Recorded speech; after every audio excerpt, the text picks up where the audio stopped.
What am I talking about today? Are we rolling? Hey guys, welcome to another episode of Dave-asbord, and joining me is not only the casting associate of Jonathan Strauss, but one of my dearest friends, Jenny Ravitz. Before we get started on everything, real quick, Jenny, give me your 30-second resume. Ooh, okay. So I graduated from Shenandoah Conservatory and immediately moved to New York City. I started casting at an internship at Telsey & Company. I ended up being there a lot longer than I originally anticipated, but I loved it so much. I was getting such a great education about the world of casting. I worked on everything from Rock of Ages to Paperville Playhouse to the NBC show Smash. And from there, I moved to Cindy Tolan Casting. Wow, I can't speak. Cindy Tolan Casting, and we did lots and lots of theater, lots of small indie films. I worked on the Broadway revival of Cinderella, and she hooked me up with my job at Jonathan Strauss Casting. I actually went there as an assistant and then got a promotion 6 weeks later, and I've been there for 2.5 years as his associate. I work on 3 shows, all on NBC, 2 of which are the highest rated dramas on the network. Chicago Fire, Chicago PD, and our brand new show, Chicago Med, that airs this month. You graduated from Shenandoah with me. We graduated at the same time, and you graduated as a music theater major, and a very talented one. Thank you. But did you always know it was casting? Did it happen because I remember you helped some of the casting and directing of one of the musicals, but I didn't know if that was something that you were interested in the whole time, or when did that all... So I was really, really focused on musical theater my entire life. I loved it a lot, and I was dancing and constantly in rehearsal, and I got injured, and it was sort of my chorus line moment of like, what are you gonna do when you can't dance anymore moment. And I started stage managing, and through stage managing I kind of found that there are a million other opportunities besides just performing in the entertainment industry.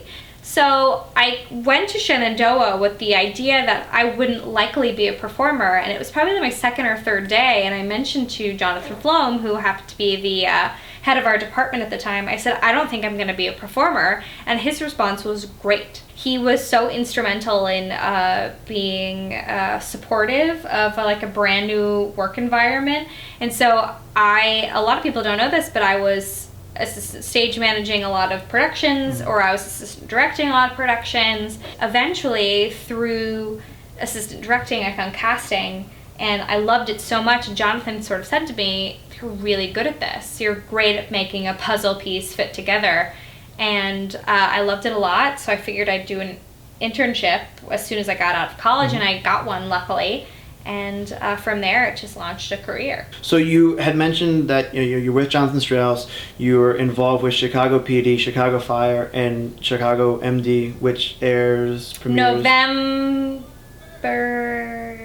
I think 19th, 17th, 19th. Okay, so... It's a Tuesday. So depending on when you watch this interview, it could be coming up or could have already happened. It depends. So if it's already happened... You should watch it. You should tune in. If not, you should tune in as well. You should always tune in. Just Google it. Always Google. Okay, so one thing I think that's pretty exciting about Chicago Med is the cast is a lot of brand new faces. People that you know, such as Oliver Platt, Esapatha Murkison, but a lot of newcomers as well. Rachel DePillo is kind of a brand new face that a lot of people don't know. I think in a casting sense, it's pretty exciting. I also think that there is a lot of heart to the cast. There's a lot of heart to the storylines. There is something about seeing these first responders on PD and Fire. There's a moment where the story becomes not theirs. So they have firefighters rescue people from a warehouse fire or something.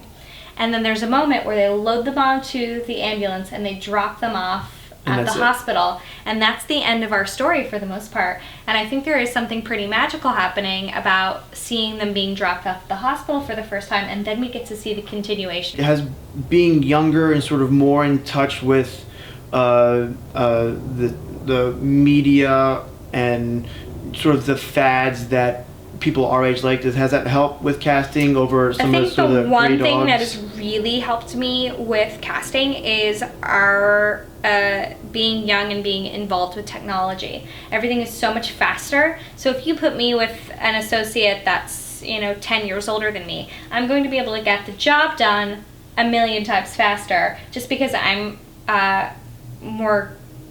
better with technology than someone 10 years older than me. Not necessarily because I'm better at the job, just because I'm faster. Yeah. A lot of reasons I feel like my age has been sort of like a taboo topic. I'm pretty young. Can I say how old you are? Sure. She's 26. With age comes respect in a lot of ways. Yeah. And sometimes I have to sort of fight with agents or managers finding out how old I am and therefore not wanting to give me any respect. They immediately demand Jonathan on the phone, and my boss will say, "Oh, no, you're dealing with Jenny. You're dealing with Jenny today." And he's so good at being like, "It's your thing. You're doing it today." And if I have a question, he answers it. But he also tries to help, let me find the answer by myself. But age sometimes is a taboo topic, and I think in the entertainment industry. Sure. Because I'm a huge Inside the Actor Studio fan. I have my own 10-question questionnaire. Poisonwood Bible, The World According to Garp, Prince of Tides. I loved Judy Garland. I think I wanted to be an actress, but I think I also thought about a teacher. I also thought about a nurse for a while, which is weird because I'm really bad at science, and you wouldn't want me to be your nurse. The most played song is probably Blackbird. I love a smiling couple. Some people are like, those are happy. That's a happy couple. Like, that's disgusting. I love it. I love to see a couple making out or happy or holding hands. I hate to see bad parenting. It is from She's Come Undone. It's accept what people offer, drink their milkshakes, take their love. Right now it's my space heater. Space heater, that's embarrassing. My sister got married in May, and she had joked for a long time that I would sing at her wedding, but I didn't really think it was going to be an actual thing that I would physically end up singing at her wedding. I was very nervous. I was terrified, actually. I hadn't actually sung in public in about 4.5 years. Seeing my sister walk down the aisle was one of the most magical, beautiful experiences ever, and I knew she was marrying the love of her life. But I took this big breath and I started thinking about all of the sort of love that I'm surrounded by, that my sister and her husband love each other so much, and my parents love each other so much, and my boyfriend and I love each other so much. And I started thinking about all of that love, and I sang.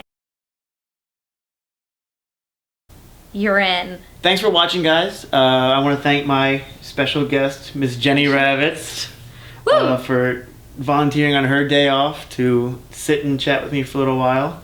Hope you guys enjoyed yourself, and I will see you on the next episode of Dave-asbord. Can we do this?